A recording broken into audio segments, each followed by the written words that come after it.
Welcome back to English Chunk Practice. I'm Jake. And I'm Sarah.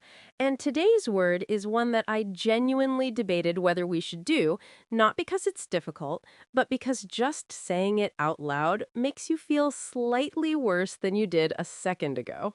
It really does. It's one of those words that carries its own weather. You say it and the room gets a little grayer, a little colder. Someone somewhere is wearing damp socks and staring out a window. That is the most accurate description I've ever heard. And yet, this is a word you absolutely need, because life is not always sunshine and good coffee. Sometimes things are genuinely, completely, thoroughly Miserable. miserable. And when they are, this is the word that names it honestly. And naming something honestly is always the first step to dealing with it. Let's get into it. So, at its core, miserable means extremely unhappy, uncomfortable, or unpleasant. Not just a little sad, not just a bit under the weather. Miserable is the word for when discomfort, physical or emotional, reaches a level that is genuinely hard to function through. And what makes this word distinctive is the totality of it. When you feel miserable, it's not that one specific thing is bad, it's that everything feels bad. Your whole state, your body, your mood, your outlook is affected. You're not just experiencing a bad moment, you're existing inside a bad feeling. And like ruin, this word also stretches. It describes the person lying in bed with a terrible fever, but it also describes a gray, drizzly Tuesday in November where the heating isn't quite working and you can't find your umbrella. Both are miserable. One is significantly more serious than the other, but the word fits both. And that's the mark of a truly useful word. It scales, it adapts to context. A fluent speaker can call a rainy afternoon miserable and a devastating loss miserable, and in both cases, you completely understand exactly what they mean. Let's go through the chunks. Chunk 1. Feel miserable or look miserable. These describe the lived experience of misery. Feel miserable is internal. It's your own assessment of your state. Look miserable is external. It's what other people can see on your face, in your posture, in your energy when you walk into a room. And both are very useful in different situations. Feel miserable is what you say when you're giving an honest account of how you are, not the polite, I'm fine version, the honest version. I caught a terrible cold, I spent the whole weekend in bed, I felt absolutely miserable. There's something almost relieving about saying it. It stops the pretending, it names the thing. And look miserable is what you say about someone else, usually with concern. You walk in and your colleague is slumped over their desk, pale, not engaging, clearly somewhere else entirely. You say, "Are you okay? You look miserable." And that observation, done gently, is actually an act of care. You're saying, "I see you. Something is clearly wrong. You don't have to pretend everything is fine." And there's an important tonal note here. You look miserable, said with warmth and concern, is completely different from saying it dismissively or impatiently. Same words, opposite effects. Context and tone carry everything with this phrase. Chunk 3, miserable weather. And now we've moved completely outside and into the sky. Miserable weather is cold, wet, gray, and thoroughly unpleasant. Not just slightly overcast, not a light shower. Miserable weather is the full package. The biting wind, the persistent drizzle, the sky the color of old concrete, the kind of cold that gets through your coat no matter how good your coat is. This phrase is used everywhere, but I think it has a special place in the hearts of people who live in countries where miserable weather is less of a seasonal event and more of a personality. A significant portion of the year. A significant portion of the year, yes. And there's actually something slightly affectionate about how people use it. Miserable weather out there today. said not with genuine distress, but with that very particular resigned familiarity, like greeting an old acquaintance you don't like but have long since accepted. The British relationship with miserable weather is essentially a long-term situationship. You're not happy about it, you're not leaving either. That is exactly right. And this phrase also gets used metaphorically. A miserable atmosphere in a room, a miserable mood in a meeting, a miserable energy at an event where something has clearly gone wrong. The weather becomes a metaphor for any kind of cold, gray, joyless environment. Chunk 4, a miserable failure. And this one is harsh, deliberately harsh. A miserable failure is not just a failure. It is a complete, total, unambiguous failure. One with no redeeming qualities, no silver lining, no partial credit. Everything that was supposed to work didn't. Everything that was supposed to land missed. Nothing was saved from the wreckage. And the word miserably here is doing something specific. It's adding an emotional quality to the failure. It's not a neutral failure. It's a painful one, a humiliating one that didn't just not work, but fell apart in a way that was genuinely difficult to witness or experience. And this phrase is used in formal writing and professional context as well as everyday speech. A product launch described as a miserable failure, a policy described as a miserable failure, a campaign, a negotiation, a public event. Any significant undertaking that went wrong in every direction at once can be called a miserable failure.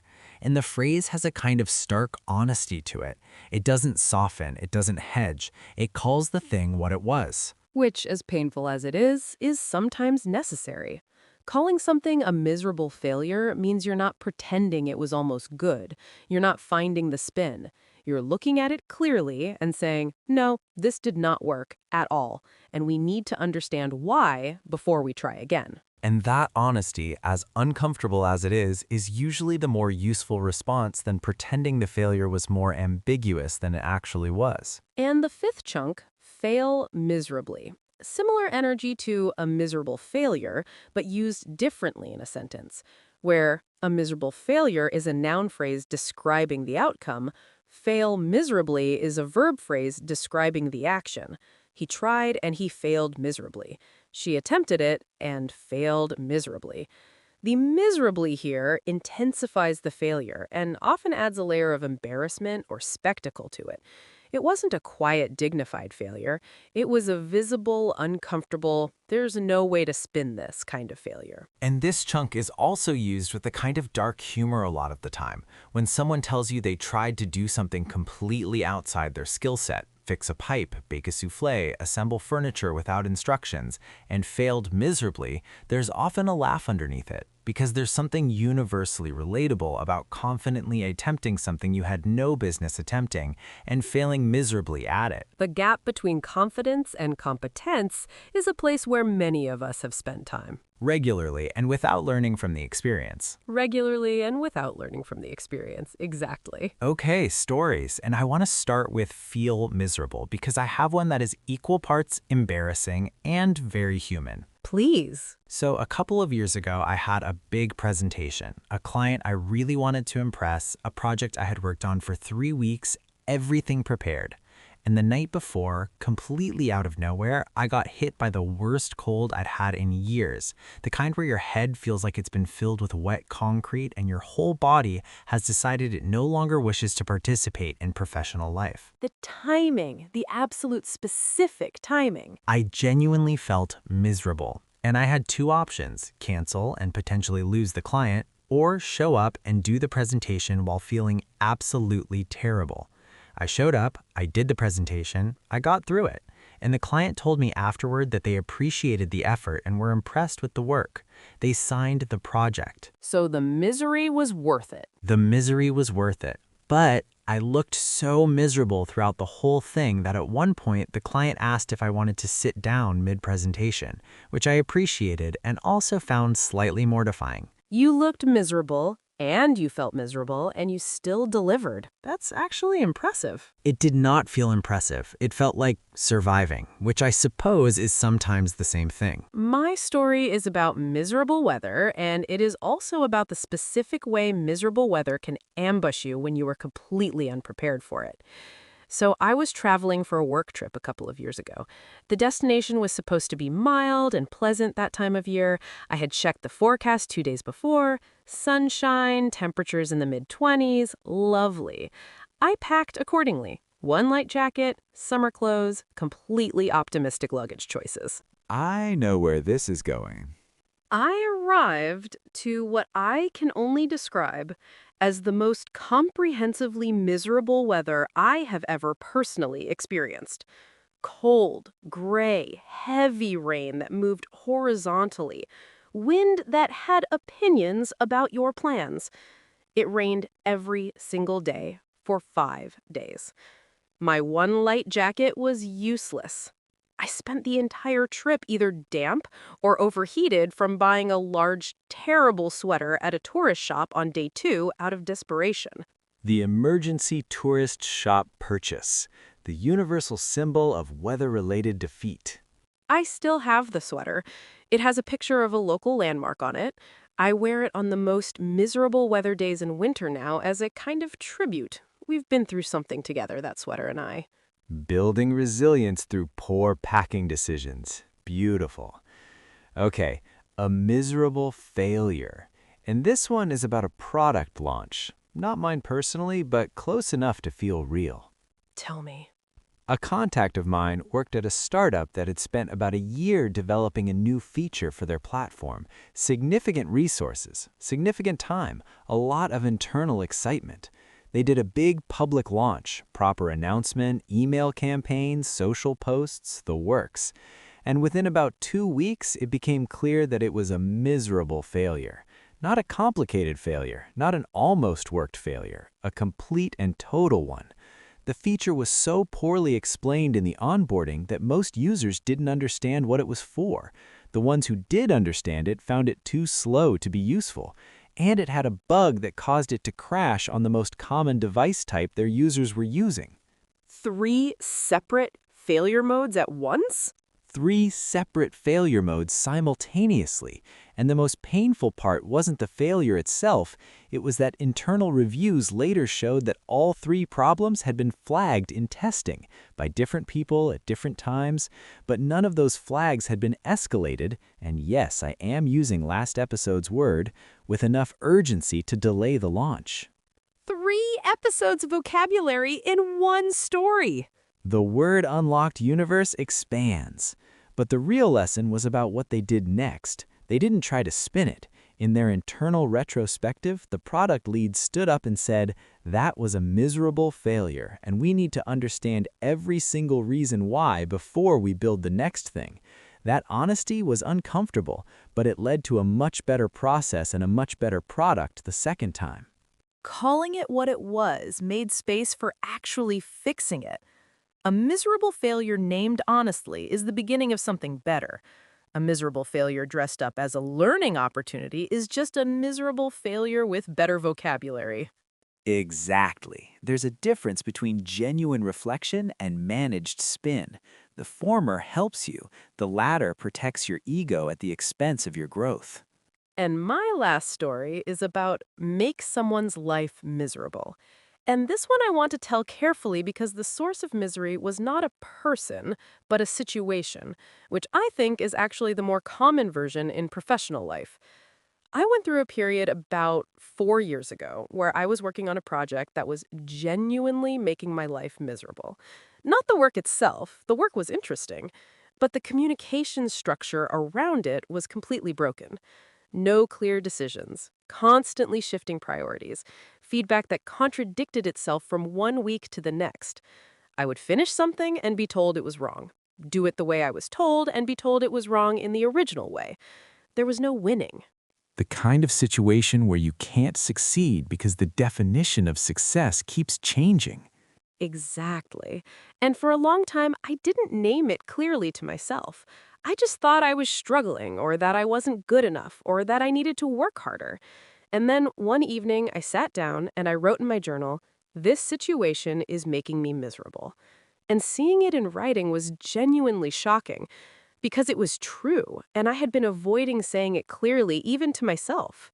Naming it changed something. Naming it changed everything.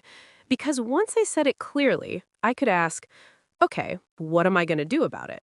And I had options I hadn't let myself fully consider because I hadn't been honest about how bad it actually was. I made some changes, I had some direct conversations. Some things improved, some things didn't, and I eventually moved on from the project. But the moment of naming it, this is making me miserable, was the moment things started to shift. Sometimes the most useful thing you can do is stop softening the description of your own experience. If something is making you miserable, calling it a bit challenging doesn't help you. Calling it what it actually is, that's where the honest conversation, with yourself or with someone else, can finally begin. The right word in the right moment is one of the most useful things you can have, which is, come to think of it, exactly why we make this podcast. Full circle. I love it. All right, let's bring it home. Miserable, a word for extreme, total, all-encompassing unhappiness or discomfort, physical, emotional, situational, or atmospheric. When things aren't just bad, but thoroughly, completely, inescapably bad, that's when you reach for miserable. Your 5 power chunks. Feel miserable or look miserable. The honest, unvarnished description of deep discomfort or unhappiness in yourself or visible in someone else. Make someone's life miserable. When a person, situation, or thing is causing sustained, ongoing difficulty and unhappiness.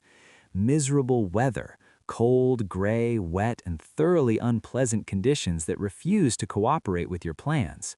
A miserable failure, a complete, total, unambiguous failure with no redeeming qualities and no spin that can help it. And fail miserably, to attempt something and fall short in a visible, embarrassing, or spectacular way. Today's homework, and this one is a little different. Think about whether there is something in your life right now that you have been describing with softer, gentler words than it actually deserves. Something that is making you miserable that you've been calling a bit difficult or a little stressful. Try saying the honest version out loud. Not to catastrophize, but because honest language leads to honest thinking, and honest thinking leads to real decisions. And if the weather is miserable where you are today, which statistically for a reasonable number of our listeners it probably is, we hope this episode made it at least slightly more bearable. That is all we can promise, but we mean it warmly. Thanks for listening to Word Unlocked. See you in the next episode. Stay curious. Name